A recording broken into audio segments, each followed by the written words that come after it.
সবাই সরকারের দোষ দেয়, সরকার তো টাকা দিচ্ছেই। আপনারা আমি যে চুতুন খা খাইয়ে লেছি, এই তো সরকারের দোষ না। একজনের যে 3টা কন্ট্রাক্টর হয়ে যায়, এক কিলো হয়ে গেছে আমি সাতুয়া আর মাতুয়া। আচ্ছা কামের বেলা ভালো না, পাইবো কেমনি লেয়ার চারতে চারতে এই যে গোড়া হয় কি। এখন বানাইতেছে উড়াল সেতু। হ্যাঁ, উড়াল সেতু দিয়া আসলে কত বছর পর উড়াল দিবেন মনে হচ্ছে? অন্তরে আমরা মনে কিছু করতেছি না, কবে যেন হয়। ওইতে ওইতে মনে করেন যেন 5-6 বছর গেল এমনি। দর্শক, এভাবেই দাঁড়িয়ে আছে ব্রিজের পিলারগুলো। আমি বলছি নয়ডা ব্রিজের কথা। শরীয়তপুর জেলা নয়ডা উপজেলার সংযোগ সড়কের কৃত্যনশা নদীর ব্রিজের কথা। প্রথম নাভানা গ্রুপ টেন্ডার পায়, কিছুদিন কাজ চালিয়ে কাজ বন্ধ করে দেয়। তারপরে ওহাব নামের এক ব্যক্তি আবার টেন্ডার পায়, সেও ধীর গতিতে কাজ চালায়। দীর্ঘদিন ব্রিজ না থাকায় সাধারণ মানুষের ভোগান্তির যেন শেষ নেই। টেন্ডার হওয়ার বেশিরভাগ টাকাই লুটেপুটে খাওয়া হয়। কি দিয়ে ব্রিজের কাজ হবে? তাই মানুষ নৌকা ও ট্রলার দিয়ে পারাপার হয়। মানুষ ঝুঁকি নিয়েও পার হচ্ছে। জনগণ আরো বলে, নেতার অভাব নেই, কিন্তু কাজের নেতা একজনও নেই। সিলিন্ডার নিয়ে কই যান, ঢাকা নাকি ফরিদপুর? ভাই আসলে যে সিলিন্ডার নিয়ে যাচ্ছেন, এখানে যে ব্রিজ নাই, কষ্ট হলো কিনা? হ্যাঁ, অনেক কষ্ট হয়েছে। ব্রিজ থাকলে তো এত কষ্ট হওয়ার কথা ছিল না। না, ব্রিজ থাকলে এত কষ্ট হয় নাই। দ্বিতীয় কথা হইলো ব্রিজ একটা ভাঙছে, এটা তো অনেক বছর ধরে এই ব্রিজটা হইতেছে, কিন্তু এটা পরে রয়েছে, হয় না। পাশে যে একটা ব্রিজ দেখেন যে অল্প একটু হইয়া আর হইতেছে না, এটা প্রায় 4-5 বছর ধরে এরকম দেখতেছি। এখন কি ব্রিজ হওয়া উচিত না তাড়াতাড়ি? এটা তো হওয়ার দরকার অনেক আগে। এটা হলো শরীয়তপুর পদ্মা সেতুর এলাকা, আর এটা তো আমাকে মানে থানার ভিতরে উন্নত হয়নি, উন্নত কিছুই হয়নি এই জায়গায়। এই জায়গায় রাস্তাঘাট তো হয়েছে ফরিদপুর ওই সাইডটা দিয়া। আমি যে ফরিদপুর যাইতেছি, লিকচন চৌধুরী এলাকা দিয়া তো জানেন কি সুন্দর রাস্তা। আমগো দিতে তো ধরেন খালি ব্রিজের ঘোড়া ঢুকি, আর এদিকে কিছুই হয়নি। ঠিক আছে, এই ব্রিজটা ধরেন হয়ে যাওয়ার তার বহুত থাকে, এটা তো হয়ই নেই, হয়নি না। এটা তো আন্তরিক যে কাজ এখনো বন্ধ, দ্রুত করার দরকার।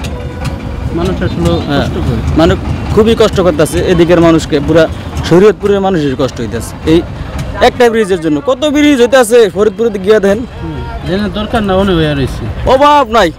ওইদিকে ধরেন বহুত ব্রিজ হইতেছে, কিন্তু আমাকে এদিকে এই একটা ব্রিজের ধরনের হইতেছে না। সমস্যা তো ভাইয়া হইতেই আছে। যেমন ব্রিজ থাকতে অনেক উপকার হয়েছে, এখন ট্রলারতে যাইতেছে, ভাড়াও লাগতেছে ডাবল। আবার মনে করেন যে বিড়াবিড়িতে বাচ্চাদের অসুবিধা, সব দিক দিয়ে অসুবিধা ভাইয়া। হ্যাঁ, অনেক কষ্ট হইতেছে। হ্যাঁ, ব্রিজটা হইলে ভালো সবার জন্যই। হ্যাঁ, ব্রিজটা হলে আমাদের জন্য ভালো, সবার জন্য ভালো।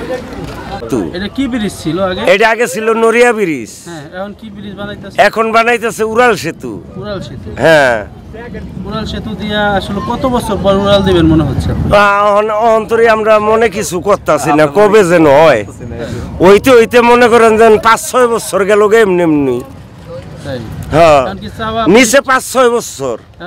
ব্রিজটা হোক, আমরা তো চাইতেছি ব্রিজটা যত দূরত্ব বেগ হয় ততই ভালো হয় আমাগো। আপনারা তো অটো নিয়ে ব্রিজের উপরে উঠতে পারেন না না না, এখন আর উঠমুখ এমনি, এখন মানুষ হয়ে পড়িয়া যায় ট্রলার দা পার হইলে।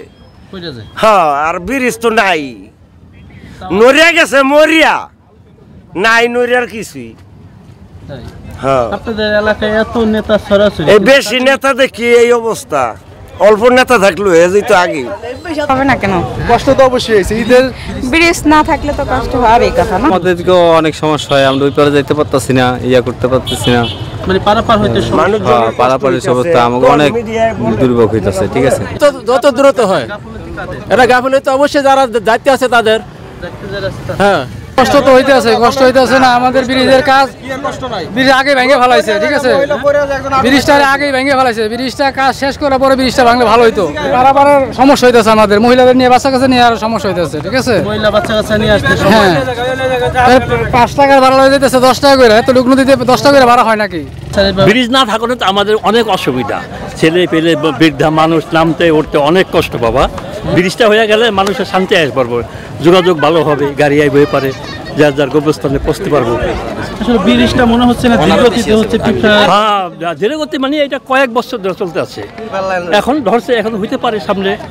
গাফলতি আছে এটা না হওয়ার বিষয়। এটা উভয় কন্ট্রাক্টর ইঞ্জিনিয়ার যারা আছে, এটা যারা ওই তদারকিতে আছে আর এই ভালো বুঝি, কিন্তু আমরা তো বুঝতে পারবো এটা গভর্নমেন্টের কাজ।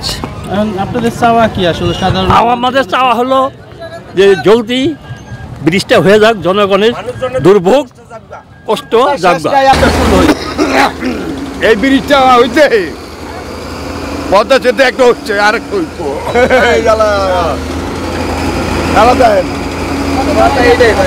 ওই সবাই সরকারের দোষ দেয়, সরকার তো টাকা দিচ্ছেই।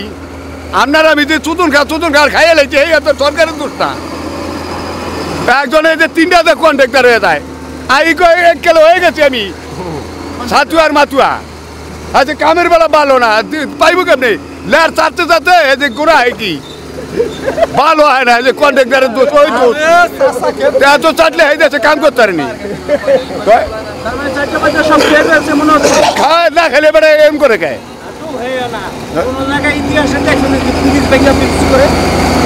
আছে না আরো ছড়াই দিলি কি তো ভাঙ্গা লাগলো, আমি গলিব ছড়াই দিয়ে গেল না, কেন ছড়াই দিয়ে দেয় না?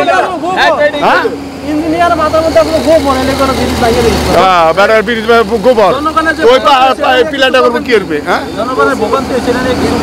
এটা কি জগতের এই দেশে জনগণের ভোগা মারা খেলেও কোনো আয়দা না কেউ নেতাগত ইনকাম হইতেছে, এই দেশে নেতাগত ইনকাম হইতেছে। কোন দেশে? ঘরে বাইরে নাতি পুতি স্ত্রী বউদের বউ জিওরি সবই নেতা, খাতা নেই একটু না।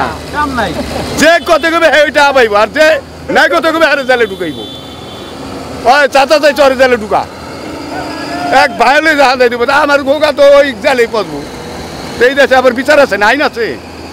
যে জোর জুলুমি করতে হ্যারি আইন, আর যে নাই কথা কবে হ্যাঁ আইন নাই, হ্যাঁ ভিক্ষও পাইব না। না কই আমার কি আপনি